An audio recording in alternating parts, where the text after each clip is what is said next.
अभिषेक. लेखन आणि सादरीकरण मंजिरी कारेकर. माझं पूजेचं ताट कुठे आहे? अजूनही तयार झालं नाही?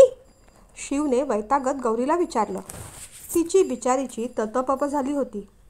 लगेच तयार करते हां, असं म्हणत ती आत गेली. काल सासूबाईंनी सांगितल्याप्रमाणे तिने चांदीचा थाळा घासून पुसून स्वच्छ केला होता. सकाळी लवकर उठून त्यात फुलं, बेलाची पानं, चांदीच्या कलशात दूध, पाणी असं सगळं सजवून तो थाळा ती तयार करणार होती. पण पहाटे तिला जागच आली नाही. खरं तर मोबाईलचा अलार्म लावला होता, पण तो वाजला कसा नाही तिला कळलं नाही. हा मोबाईल देखील आयत्या वेळेस बरोबर दगा देतो, ती पुटपुटली. भूलिंगेश्वराच्या देवळात प्रत्येक वर्षी महाशिवरात्रीला शिव आजोबांच्या नावाने मोठा अभिषेक करत असे. अलीकडेच मंदिराच्या जीर्णोद्धारासाठी त्याने पुढाकार घेतला होता. स्वखर्चाने आणि स्वबळाने त्याने भूलिंगेश्वराच्या देवळाचा जीर्णोद्धार करून घेतला होता. म्हणूनच तर अभिषेकाचा आणि पूजेचा पहिला मान त्याचा होता. आईला विचारून सगळी तयारी करून ठेव, असं काल त्याने गौरीला बजावून ठेवलं होतं.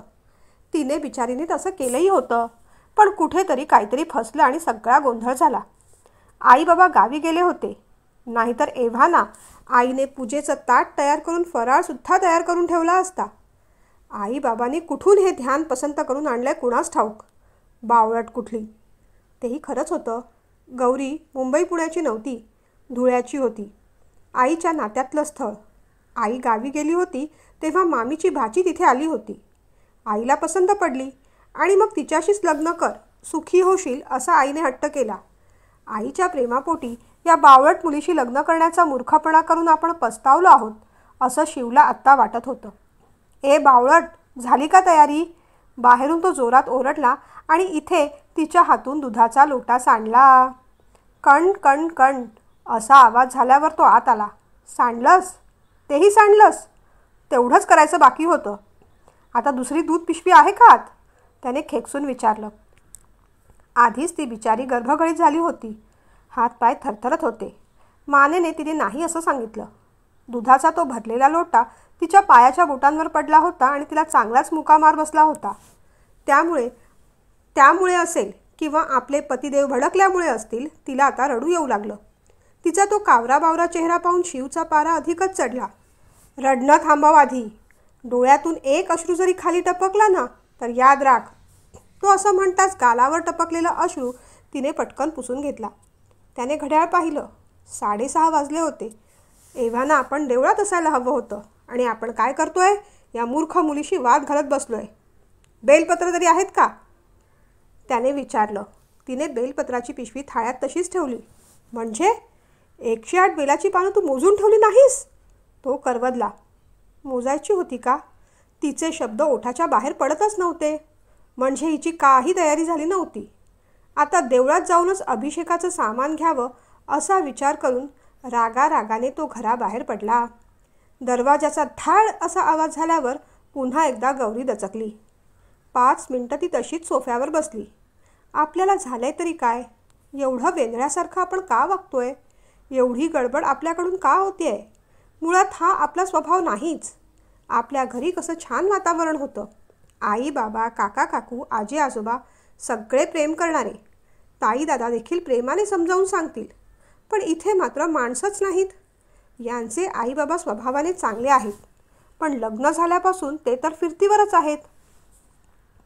लग्नाला 4 महिने झाले, पण आपलं यांच्याशी फक्त जुजबी बोलणं होतं. हे सकाळी जातात ते रात्री येतात. आल्यानंतर एवढे दमलेले असतात की बोलायला वेळ नसतो. सुट्टीचा दिवस असला की मग मित्रांबरोबर क्रिकेटची मॅच तरी खेळायला जातील. अगदी लग्नानंतर देवदर्शनाने पुढे हनीमूनला गेलो तेही किती घाईत. तिथे सतत त्यांचे ऑफिसचे फोन चालूच होते. फिरायला जायचं म्हणून आपण किती वेगवेगळ्या प्रकारच्या साड्या, ड्रेस घेतले होते, पण कुठे म्हणून वापरून झाले नाहीत. यांच्याबरोबर जाताना सतत एक दडपण वाटतं. हे घातलेले कपडे यांना आवडतील का? हे काही बोलतील का? चिडतील का? सगळ्यांसमोर रागावतील का? अशी भीती वाटत राहते. एवढ्या दिवसात यांच्या आवडीनिवडीसुद्धा आपल्याला नीट कळल्या नाहीत. बोलायचं तर खूप असतं, पण हे समोर आले की शब्दच फुटत नाहीत. खरं तर आईबाबांनी उगीचच आपल्या लग्नाची एवढी घाई केली. निदान M.Com तरी पूर्ण होऊन द्यायला हवं होतं. तसं शिक्षणाच्या बाबतीत या घरात सगळ्यांचा पाठिंबा आहे. तुला हवं तेवढं शिक, जे हवं ते शिक, नोकरी करायची असेल तर तीही कर, असं आई बाबा म्हणत होते. पण यांचं म्हणणं काय ते मात्र माहीत नाही. तिने उगीचच आपल्या कपाळावर हात मारून घेतला. आजचा विषय काय आणि आपण पोचलो कुठे? आपल्यामुळे यांची फार गडबड झाली आज. यांना अभिषेक करायचा होता. बेलाची 108 पानं वाहायची होती. पण ते सगळंच राहिलं. या मोबाईलने दगा दिला. तिने मोबाईल पाहिला आणि लक्षात आलं तिने सकाळच्या ऐवजी संध्याकाळचा अलार्म लावला होता. शिव देवळात पोहोचला सुद्धा. देवळातले ट्रस्टी त्याची वाटच पाहत होते. या साहेब, पत्नी कुठे आहेत? त्यांनी विचारलं. तिला जरा बरं वाटत नाही आहे ना, म्हणून ती नाही आली. शिव पटकन बोलून गेला. मागोमाग देवळातले गुरुजीसुद्धा आले. गुरुजींना पाहत ट्रस्टी म्हणाले, आजचा मोठा अभिषेक यांच्या हातून व्हायचा आहे गुरुजी. गुरुजींनी मान डोलावली. पण गुरुजी, मी पूजेचं सामान आणू शकलो नाही. काय झालंय? आई गावी गेली आहे ना, म्हणून राहिलं. शिवने स्पष्टीकरण दिलं. हरकत नाही, आपण सगळी व्यवस्था करू, पण तुम्हाला थोडा वेळ बसायला लागेल. बसा ना, मी तयारी करून आलोच, असं म्हणत गुरुजी आणि ट्रस्टी आत गेले. लोकांची गर्दी हळूहळू वाढत होती. शिव झाडाखालच्या बाकावर जाऊन बसला. येणाऱ्या जाणाऱ्या लोकांना न्याहाळू लागला. आज ऑफिसमध्ये जायची तशी घाई नव्हती. कालच उद्या मला यायला उशीर होईल असं सांगून तो आला होता. अभिषेकासाठी लोकांची रांग लागली. तेवढ्यात त्याच्या बाजूला एक 70चे आजोबा येऊन बसले. काय रे मुला, इथे का बसलास? अभिषेकासाठी रांग लावायची नाही? त्यांनी विचारलं. नाही आजोबा, तसं नाही. माझ्याकडून ना खास अभिषेक असणार आहे. मला रांगेत उभी राहायची गरज नाही, तो म्हणाला. अच्छा, म्हणजे चांगलाच VIP दिसतोस तू. मी म्हटलं तुला रांगेत उभा करीन आणि तुझ्या मागे माझा नंबर आहे असं सांगेन, पण ते काही शक्य दिसत नाही. तसा ना कुणाला मस्का लावायला मला आवडत नाही, पण अलीकडे गुडघ्याने फार उभं राहता येत नाही. बरं, दुसरं कुणाला सांगायला जावं तर त्यांना आवडेल नाही आवडेल कुणास ठाऊक. देवाकडे कसला वशिला लावता? सरळ रांगेत उभं राहा असं म्हणून कुणी फटकारूनसुद्धा देईल मला.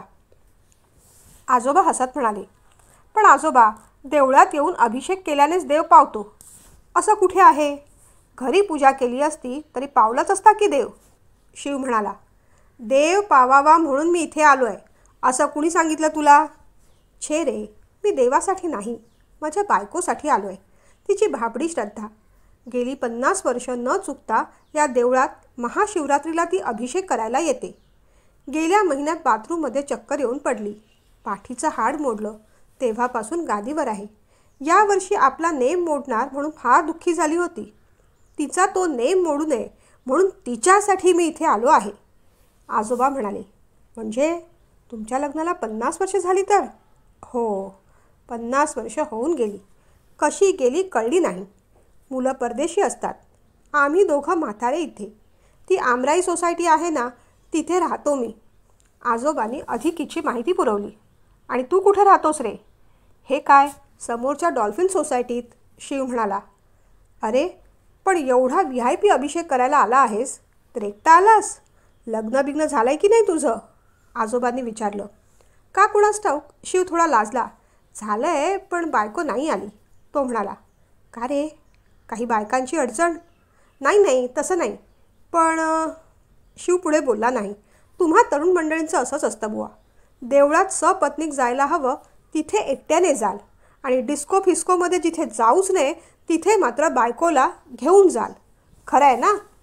हा मुलगा इतर मुलांसारखाच वागत असणार असं गृहीत धरून आजोबांनी कडक आवाजात प्रश्न विचारला. छे, काहीतरीच काय आजोबा, मी डिस्को पबमध्ये जात नाही. मी तसला मुलगा वाटलो काय? शिवने आजोबांनी लावलेला आरोप झटकत स्पष्टीकरण दिलं. मग काय, भांडण झालं की काय बायकोबरोबर? तसंच झालं असणार, बरोबर ना? हक्काने आजोबा विचारत होते आणि शिव देखील आपुलकीने आपलेच आजोबा असल्यासारखं सगळं त्यांना सांगत होता. भांडण असं नाही, पण मला ना तिचा स्वभावच पटत नाही. फार वेंधळ्यासारखी वागते हो. गावाकडची आहे. शहरातल्या मुलींसारखा चुणचुणीतपणा अजिबात नाही तिच्यात. आता सकाळचीच गोष्ट बघा ना, पूजेसाठी थाळा करायला सांगितला होता तिला, पण दुधाचा लोटाच काय सांडून ठेवला, बेलाची पानं न मोजताच ठेवली. सकाळचा प्रसंग आठवून त्याचा चेहरा लाल झाला. अरे पण तूही तिच्यावर चिडून ओरडूनच बोलत असशील ना. आजोबांनी त्याला आता बरोबर कात्रीत पकडलं होतं. हो पण मी काही मुद्दामून तसं करत नाही. माझ्या जागी दुसरं कोणी असताना तरी चिडलंच असतं आजोबा. तुम्ही नाही का तुमच्या बायकोवर कधी चिडत? रागारागाने शिवने प्रतिप्रश्न केला. आजोबांनी डोळे मिचकावले. हो, मीही अगदी असाच होतो. 50 वर्षांपूर्वी मीही अगदी असाच होतो. असाच तिच्यावर चिडचिड करायचो. घरातल्या लोकांसमोर तिच्यावर रागवायचो. पण ती बिचारी गोंधळून जायची रे. बावरून जायची, घाबरून जायची. आणि मग तिच्याकडून आणखीन चुका व्हायच्या. मला वाटायचं की चुका ही करते. पण नंतर कळलं की चूक तर खरी माझीच होती. ती या घरात नवीन आहे. मी तिला समजून घ्यायला हवं, सांभाळून घ्यायला हवं. ती तिचं माहेर, घर, माहेरची माणसं सोडून माझ्या भरवशावर या घरात आली आहे. आता पाठिंब्यासाठी ती माझ्याकडे पाहणार नाही तर कुणाकडे पाहील? आपण आपल्या बायकोला एकटं पाडलं ना की मग बाकी लोकंसुद्धा चांगलंच तोंड सुख घेतात तिच्यावर. ती बिचारी आपल्या सुखासाठी धडपडत असते. आणि असं पहा, चूक व्हावी म्हणून कोणी काही काम करतं का? नाही ना. पोळी करपायला पाहिजे म्हणून कोणी भाजायला बसत नाही ना रे. आणि आपण ओरडल्यामुळे होतं काय? त्यांचा आत्मविश्वास डगमगतो. घाई गडबडीत भीतीने अजून चुका होतात. एकदा मला ऑफिसमध्ये महत्त्वाची मीटिंग होती. तिला जरा बरं वाटत नव्हतं. डबा तयार नव्हता आणि मला जायला उशीर झाला. मी तिच्यावर जाम वैतागलो. वाटेल तसं तिला काही बाही बोललो. ती मात्र बिचारी एका शब्दानेही उलट बोलली नाही हो मला. दुपारी जेवणाच्या वेळेला घाईघाईने माझा डबा ऑफिसमध्ये घेऊन येताना तिचा अपघात झाला. 8 दिवस हॉस्पिटलमध्ये होती. तिची शुद्ध हरपली होती. तेव्हा मात्र मी चांगलाच हादरलो. मला माझ्या वागण्याचा खूप पश्चाताप झाला. आणि खरं सांगू का, त्या क्षणापासून मी बदललो. तिला समजून घेऊ लागलो. आणि मग कुठे आमचं प्रेम बहरत गेलं. खरं सांगतो तुला, आयुष्यात इतर ठिकाणी इन्व्हेस्टमेंट करता आली नाही तरी चालेल. पण आपल्या प्रेमाची, वेळेची, आधाराची, चांगल्या शब्दांची इन्व्हेस्टमेंट आपल्या बायकोत नक्की कर बुवा. कल्पना येणार नाही एवढे चांगले रिटर्न तुला मिळतील. अरे आपण तर साधी माणसं. या देवाधिकाचंच बघ ना आता. त्यांचंसुद्धा पत्नीशिवाय पान हालत नाही. पत्नीशिवाय त्यांची साधी ओळख देखील नाही. म्हणूनच तर म्हणतात ना, उमापती, सीता राम, राधा कृष्ण. ते उगीच का? म्हणून मी देखील माझं नाव बदलून आता स्वतःला नारायणऐवजी लक्ष्मीनारायण म्हणून घेतो. आजोबा हसले. आजोबांची गोष्ट ऐकताना ही आपलीच गोष्ट आहे की काय असं शिवला वाटत होतं. तो बेचैन झाला. त्याला तिथे बसवेच ना. तेवढ्यात गुरुजींनी अभिषेकासाठी हाक मारली. तो पुढे गेला. अभिषेक करण्यासाठी बसलाही. पण त्याचं मन लागेना. तो म्हणाला, गुरुजी तुम्ही इतर लोकांकडून अभिषेक करून घ्या. मी येतो नंतर. तो उठला. इथे गौरीला देखील खूप वाईट वाटत होतं. अचानक तिच्या मनात विचार चमकला. आपणही देवळात जायला हवं होतं. कदाचित त्यांच्याकडून राहिलं तर निदान आपल्याकडून तरी अभिषेक होईल ना. तिने पटकन जाऊन खालून दुधाची पिशवी आणली. शांतपणे लोट्यात ओतली. बेलाची 108 पानं निवडली. थोडी फुलं घेतली. थाळा घेऊन ती देवळात जायला निघाली. पायात चप्पल अडकवताना तिला लक्षात आलं की मगाशी लोटा पडल्यामुळे आपली बोटं चांगली सुजली आहेत. असू दे आता, निघूया. आल्यावर हळद गरम करून लावू असा विचार करत ती भूलिंगेश्वराच्या देवळात पोहोचली. भराभर पावलं उचलत तो मात्र घरी आला. घरी येऊन पाहतो तर काय, घराला लॉक. गौरी घरात नव्हती. त्याच्या काळजात धस्स झालं. आजोबांची गोष्ट आठवली. भीती वाटत होती, वाईट वाटत होतं. कुठे गेली असेल ही? आता त्याला स्वतःच्या वागण्याचा पश्चाताप होत होता. तिला फोन करण्यासाठी त्याने खिशात हात घातला आणि त्याच्या लक्षात आलं, अरे देवा, मगाशी अभिषेकाला बसलो तेव्हा मोबाईल तिथेच काढून ठेवला होता. तो तसाच धावत पळत देवळात पुन्हा आला. आता गर्दी वाढली होती. मगाशी बाकावर बसलेले आजोबा तिथे दिसत नव्हते. हळूहळू वाट काढत तो देवळात आत शिरू लागला. तेवढ्यात सुंदर आवाजात कुणीतरी भजन गायले त्याला ऐकू आलं. भजन सुरू होताच लोकांची गडबड थांबली. मंत्रमुग्ध होऊन सगळेजण भजन ऐकू लागले. काही वेळासाठी तोही अगदी मंत्रमुग्ध झाला. आवाजात एवढी गोडी होती की तो देहभान हरपून भजनात लीन झाला. कानावर मंजूळ स्वर घुमू लागले. पार्वतीचा नाथ, त्रिभुवनाथ, भक्तांचा कैवारी सारे दुःख हरी. त्याच्या डोळ्यातून अश्रुधारा वाहू लागल्या. मन हलकं होऊ लागलं. मगाशी वाटणारी भीती काळजी सगळी थांबली. जणू आपली गौरी जिथे कुठे असेल तिथे सुरक्षित असेल. महादेव तिची नक्कीच काळजी घेत असतील याची त्याला आतून खात्री वाटत होती. वाट काढत तो गाभाऱ्यापाशी गेला. गुरुजींकडे जाऊन म्हणाला, गुरुजी माफ करा हं, माझ्या बायकोला बरं नाही ना म्हणून मला पटकन जावं लागलं. पण मगाशी मी माझा मोबाईल इथे विसरलो असं वाटतं. गुरुजी हसले. म्हणाले, काही हरकत नाही. तुमच्या पत्नीच इथे आल्या आहेत आणि तुमचा फोन मी त्यांच्याकडेच दिला आहे. मी ओळखतो ना त्यांना. मागे तुमच्या आईंसोबत 2-4 वेळेस आल्या होत्या इथे. पण त्यांचा आवाज इतका सुंदर आहे हे बाकी ठाऊक नव्हतं आम्हाला. अहो झालं काय, भजनी मंडळाला कार्यक्रम दिला होता पण अचानक त्यांचं येणं कॅन्सल झालं. देवळाच्या ट्रस्टींबरोबर तेच बोलणं चाललं होतं. तेव्हा तुमच्या सुविद्य पत्नीने ते ऐकलं. त्यांनी नम्रपणे विचारलं, मी एखादं भजन म्हटलं तर चालेल का? आणि ट्रस्टींनी आनंदाने माईक त्यांच्या हातात दिला. गुरुजी कौतुक करत होते. म्हणजे आत्ताचं भजन गौरीने गायलं? आश्चर्याने शिवने विचारलं. तुम्हालाही माहीत नव्हतं की काय? गुरुजींनी विचारलं. अहो पण ती आहे कुठे? त्या काय तिथे ट्रस्टींसोबत बाजूला ऑफिसमध्ये बसल्या आहेत. थोडी गर्दी ओसरली की तुमच्या हातून अभिषेक करून घेतो. बरं झालं तुम्ही आलात, आता जोडीने अभिषेक होईल, त्यांनी म्हटलं. धावत धावत शिव ऑफिसमध्ये पोहोचला. गौरी, त्याने हाक दिली. नवऱ्याला पाहताच तिला आश्चर्य वाटलं.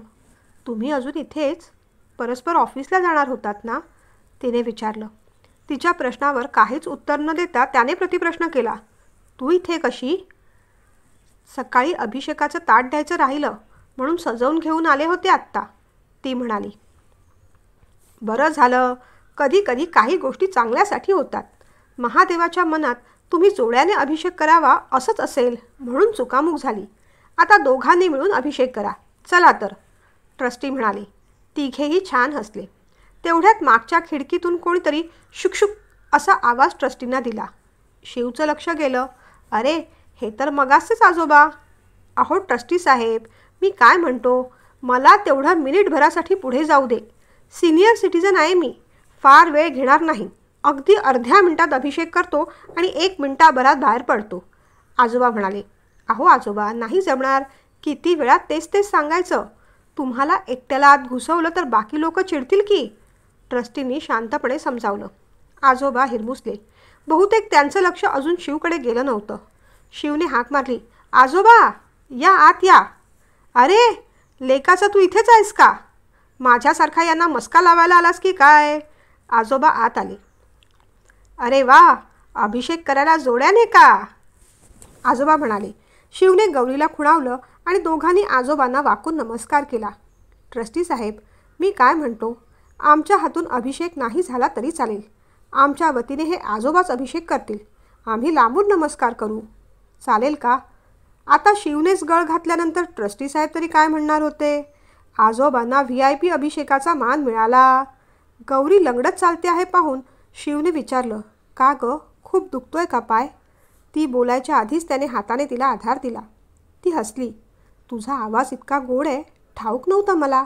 ती पुन्हा आजोबा गाभाऱ्यात शिरले होते. अभिषेक केला आणि त्यांनी दोघांना बोलावलं. या रे पोरांनो, तुम्ही पण या. महादेवा, या 2 पोरांवर सदैव तुझी कृपादृष्टी ठेव. शिव गौरीने वाकून नमस्कार केला. त्यांचा अभिषेक सफल झाला होता. दोघांनी मनोमन प्रार्थना केली. मागून मात्र महादेवाच्या नावाचा उद्घोष चालला होता. नमः पार्वती पते, हर हर महादेव.